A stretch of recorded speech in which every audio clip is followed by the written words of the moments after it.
menjadi persoalan bagi pesakit. Okey, so ramai pesakit dia akan mula tertanya-tanya, kenapa ada orang dengki dia? Okey, kenapa ada orang kianati dia, menyebabkan ada orang tu hantar sihir kepada dia. So persoalan daripada pesakit ni memang sepanjang saya 10 tahun saya berjumpa dengan perawat, inilah soalan-soalan yang sering berlega-lega di dalam minda pesakit-pesakit. Okey, kenapa pesakit pula dia dah berubat merata tapi tak sembuh-sembuh? Dia dah berubat dengan ustaz-ustaz, dia dah berubat dengan pusat-pusat rawatan Islam, malah dia pun dah pergi jumpa, ada yang sampai tahap pergi jumpa dengan bomoh, orang asli, Tok Cha, tapi kenapa mereka masih belum sembuh lagi? Okey, kenapa pesakit ni dia sukar nak diubati walaupun dah banyak kali buat rawatan? So menjadi persoalan juga, kadang-kadang dia mempersoalkan, kenapa aku sakit? Okey, kenapa aku sakit? So dah lah sakit, so macam mana pula kita nak tahu cara yang paling berkesan untuk kita berubat, nak merawat? Okey, so sebab dia dah rasa lama dah dia duk berubat, so dia dah merata dah pergi jumpa perawat, pergi jumpa pak ustaz-ustaz, so dia dah rasa hidup dia ni macam asyik bergantung dengan perawat. So macam mana kat sini saya nak bagi satu solusi rawatan yang tidak lagi nak bergantung kepada perawat. So kalau ikutkan saya seronok sebenarnya, pesakit asyik datang. So bila pesakit datang, saya still akan mendapat upah dan sebagainya. Tapi persoalan juga untuk saya juga, sampai bila tuan-tuan dan puan-puan nak datang berubat? Okey, so menjadi persoalan daripada pesakit. So sikit-sikit sihir. Apa itu sihir? Sikit-sikit saya ada orang khianat dekat saya, sikit-sikit ada orang dengki dekat saya. Oh ustaz, saya nak berubat, saya nak buang, saya ada saka. So kita nak kena fahamkan apa itu sihir, apa itu saka, apa itu santau dan lain-lain. Okey, so daripada asas ni juga saya juga nak bagi satu kefahaman juga, apa itu hukum belajar dan juga hukum mengajar. Okey, hukum belajar ilmu rawatan Islam ini merupakan fardu kifayah, iaitu tanggungjawab yang dikenakan terhadap orang Islam sehingga kadar yang mencukupi. Sekiranya satu komuniti tidak mempunyai walaupun seorang pun perawat Islam yang menggunakan kaedah Al-Quran, maka mereka semua akan menanggung dosa. Okey, so alhamdulillah kalau sekitar Kuantan ni memang saya rasa terlepas tanggungjawab untuk belajar rawatan Islam, sebab memang agak ramai perawat selain daripada saya. Ada juga Darul Syifa di Masjid Negeri dan beberapa kenalan lain yang saya kenal. Sahabat saya Ustaz Husin, Darul Mu'alish di Balut Perdana, ada Darul Syifa di Masjid Negeri, dan ramai lagi lah. Okey, so insyaAllah Kuantan ni agak ramai yang boleh saya refer kalau saya tak ada. Okey, bagaimana pula dari segi hukum untuk mengajarkan ilmu rawatan Islam ini? Hukum mengajarkan rawatan Islam ini adalah fardu ain. Sekiranya sengaja menyembunyikan ilmu ini, maka hukumnya haram dan berdosa. So atas sebab itu, maka saya memang sering membuka kelas, membuka kelas. Saya sering membuat kursus-kursus ataupun training khas untuk pesakit untuk merawat diri. Okey, so saya ada beberapa modul. Modul yang paling banyak ataupun yang paling biasa saya buat adalah modul untuk pesakit.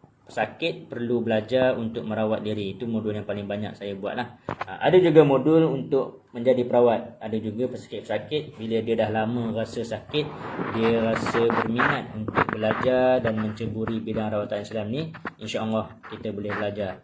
So siapa-siapa yang rasa ada berminat untuk belajar ilmu rawatan Islam, insya-Allah saya boleh ajar daripada asas, daripada kosong sampailah mahir. Okey. So tak ada masalah lelaki ke perempuan ke, boleh belajar. Malah kalau saya sangat mengalu-alukan jika ada pesakit perempuan yang nak belajar menjadi perawat, sebab yang paling ramai sakit adalah daripada perempuan. Okey, saya nak bagi faham juga sebagai pesakit. Okey, sebagai pesakit apakah hukum untuk berubat? Okey, so bagi kita orang awam kita adalah wajib untuk berubat, wajib untuk buat rawatan. Kenapa saya kata wajib? Kita sering mengeluh. Okey, kita ni tak dapat nak tanggung kesakitan tu. Okey, Sebab kita kebanyakannya kita tak sabar, kita rasa sakit, hati kita rasa serabut, so kita memang tak tahan dan tak dapat nak tanggung kesakitan tu. Ini adalah kebanyakan apa yang kita alami. So namun hukum ni boleh berubah menjadi harus jika pesakit tu mampu untuk bersabar. Okey, mampu untuk bersabar. So kalau dia boleh bersabar menganggap sakit gangguan ni sebagai satu ujian, maka hukum untuk dia buat rawatan dia jatuh kepada harus. Tapi kalau pesakit tu asyik mengeluh sahaja, mengeluh sana sini, aku sakit, dia rasa marah, dia rasa stres dengan apa yang dia alami sekarang, maka bagi dia adalah wajib untuk buat rawatan. Hukum berubat ini juga akan menjadi harus kepada para wali ataupun para ahli ibadat. So di mana mereka ini merasakan satu kelazatan bila sakit. So bila sakit mereka merasakan Allah begitu dekat dengan mereka. So ini kalau kata taraf-taraf jatuh kepada orang yang memang zuhud, tawaduk. Mereka ni memang dekat dengan Al-Quran, mereka ni dekat dengan Allah, sering beribadat dan sebagainya. Maka hukum berubat bagi mereka adalah harus. Sebab bagi mereka, kalau mereka sakit, maka itu lebih baik untuk mereka. Okey, insya-Allah kita teruskan lagi. Okey, ini adalah dari segi konsep kelas bimbingan saya. So di mana saya akan menerangkan teori-teori konsep, dalil-dalil Al-Quran dan sebagainya. Kemudian biasanya juga saya akan buat simulasi teknik-teknik rawatan. Saya akan buat demonstrasi rawatan. Kemudian saya akan ajar pesakit secara praktikal untuk pesakit melakukan ruqyah mandiri. Ini adalah step by step kalau ada yang memang betul-betul nak belajar. Okey. So menjadi satu persoalan, menjadi satu fenomena bagi semua orang pesakit. Okey, semua orang pesakit dia bermula dan dia sakit. So bila dia sakit, maka dia akan berikhtiar untuk berubat. Maka bila dia dah buat rawatan, dia rasa pulih, dia diam. Kemudian selang seberapa lama dia sakit semula. So saya memang banyak hadapi kes-kes pesakit yang macam ni. Dia dah datang berubat dengan saya. Okey, kemudian alhamdulillah dia sembuh. Selang 5-6 bulan, oh sakit balik ustaz, perut saya kembung semula, perut saya macam busung semula. So kenapa jadi macam tu? Di sini kita akan menjawab kenapa dia menjadi satu kitaran-kitaran macam tu. Okey, Waalaikumsalam hadirah. Semoga diberkati ilmu kita pada malam ini, insya-Allah. Pada malam ni saya akan cuba buat sedikit demi sedikit kelas-kelas perkongsian ilmu. Okey, apa itu? Kenapa saya nak menerapkan terapi mandiri? Okey, kenapa saya nak menekankan kepada pesakit amalan-amalan ruqyah mandiri? So apa ini mandiri? Mandiri ni dia merupakan satu term, satu word daripada Indonesia, singkatan daripada merawat diri. So merawat diri ni adalah kata daripada mandiri lah. So terapi mandiri adalah terapi untuk merawat diri. So kebanyakan daripada pesakit dia dah malas dah nak pergi berubat. Dia dah penat dah nak pergi berubat. Dia dah pergi berubat merata tak sembuh-sembuh. Dia pergi berubat merata dia dah bayar banyak, dia rasa gagal, tak jadi apa-apa pun.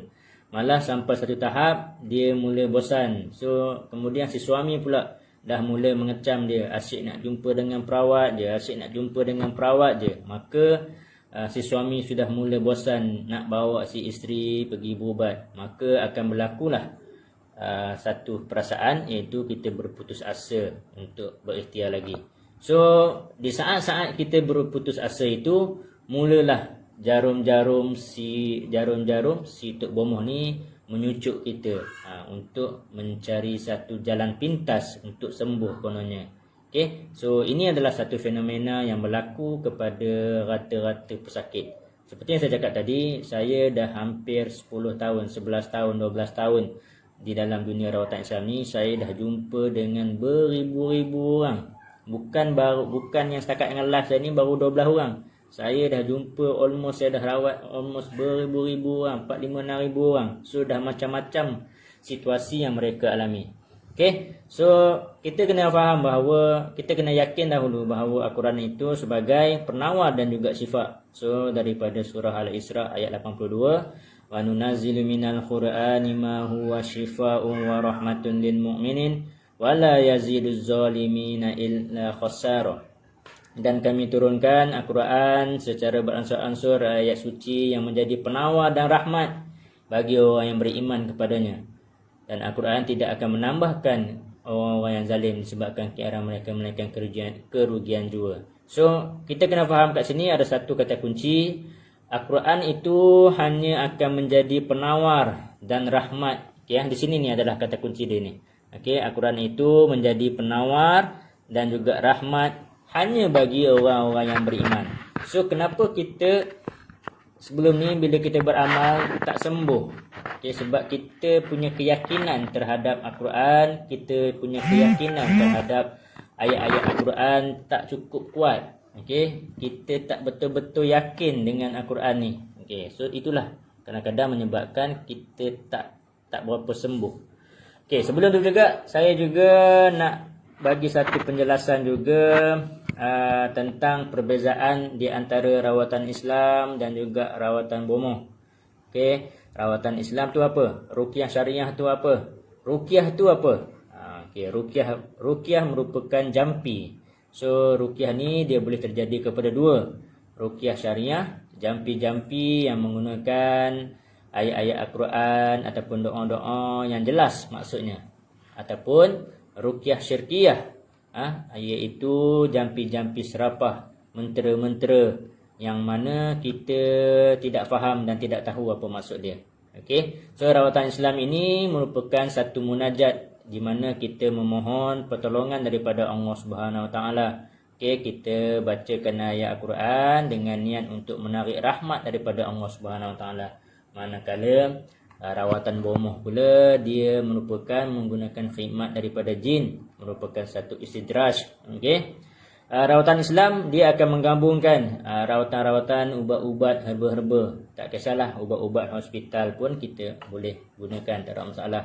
Ubatan-ubatan hospital, ubatan-ubatan herba, minyak zaitun, madu, kismis, kurma, itu antara ubatan-ubatan yang memang kita boleh gunakan. So kalau herba-herba yang terdapat di Malaysia pula macam tongkat ali, ginseng, belalai gajah, kemuning hitam, itu antara herba-herba yang boleh kita gunakan dalam untuk merawat. Okey. So manakala rawatan bomoh pula mereka akan sering menggunakan tangkal.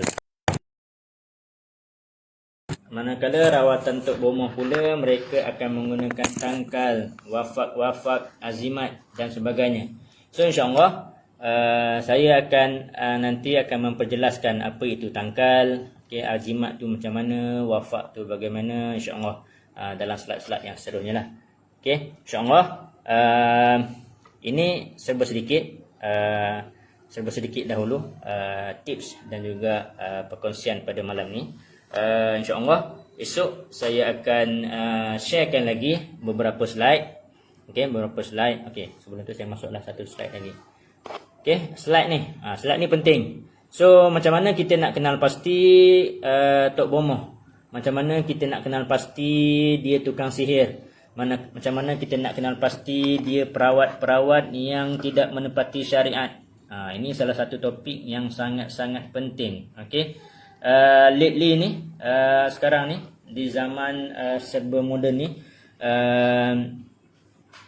tak kurang juga perawat-perawat yang nampak macam menepati syariat tapi sebenarnya mereka tidak mengikut syariat. Okey, so macam mana kita nak kenal pasti Tok Bomoh ni?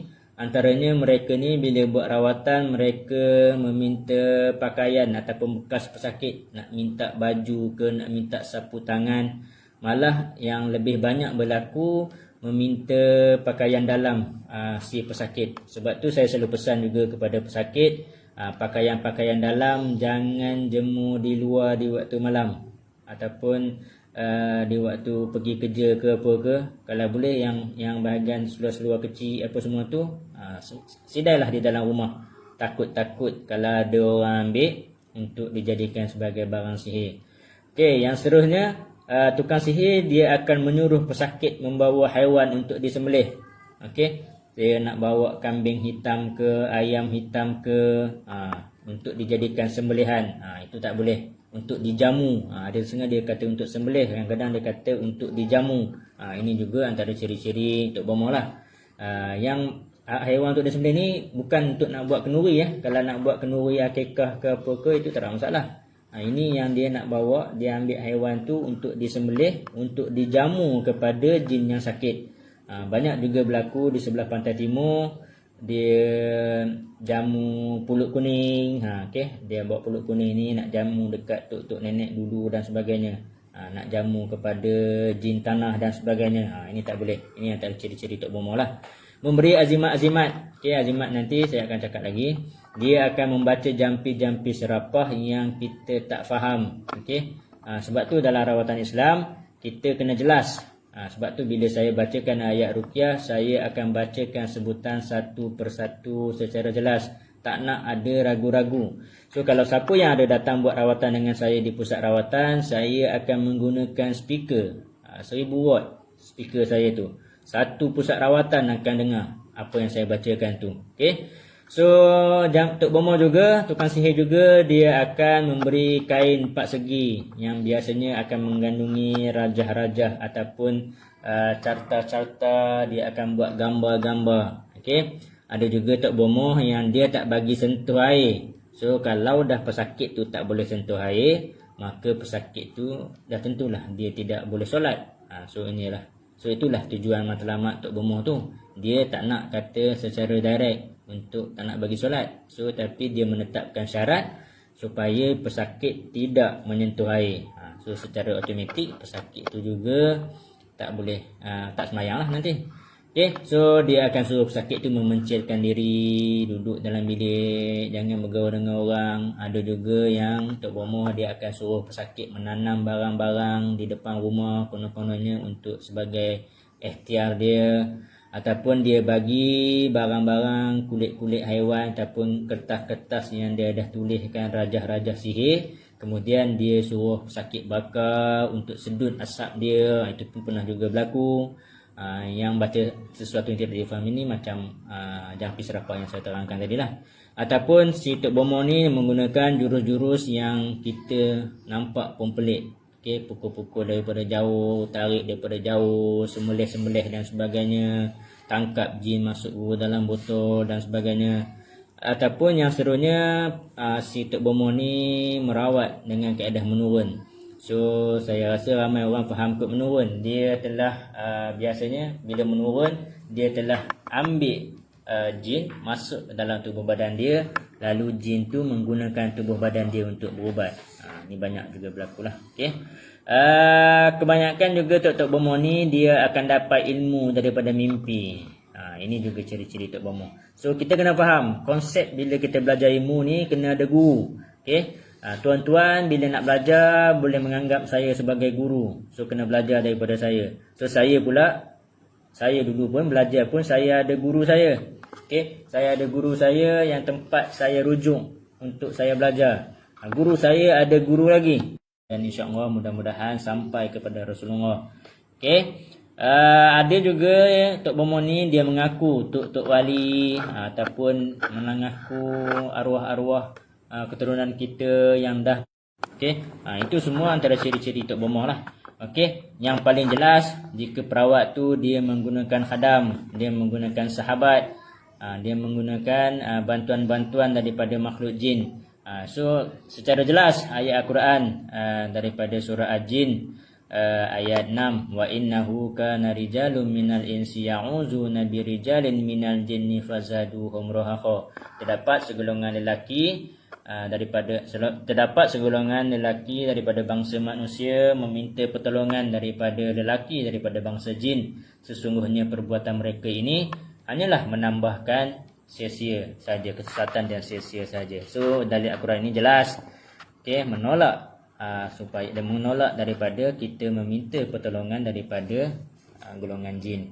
Okey. Ini juga antara ayat-ayat syifa. Qul huwalil ladzina amanu hudan wa syifa. Katakanlah bagi segenap orang yang beriman, Al-Quran itu sebagai petunjuk dan juga ubat.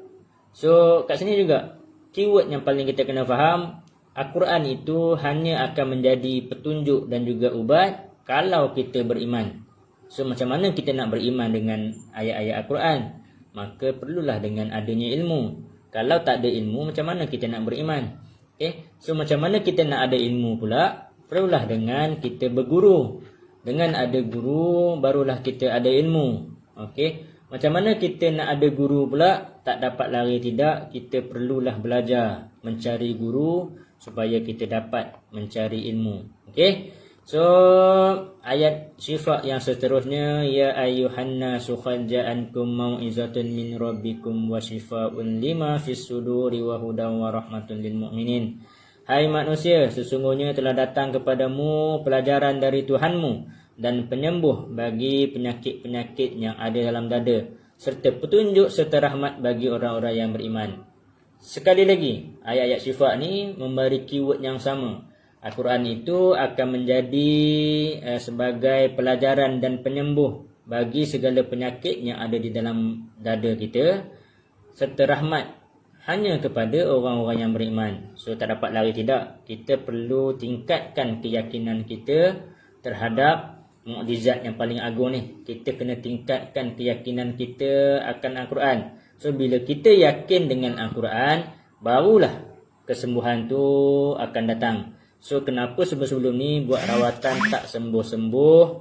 Kenapa buat rawatan tak sembuh-sembuh? Sebab kadang-kadang kita tak yakin dengan ilmu, tak yakin dengan Al-Quran. Kita beramal atas dasar orang suruh, kita beramal atas dasar ada orang ajar gitu-gitu je. Kita tak tahu daripada mana asal usul ilmu tu. Adakah ilmu tersebut daripada hadis Nabi, amalan guru, amalan Rasulullah, amalan sahabat, ataupun amalan-amalan para ulama.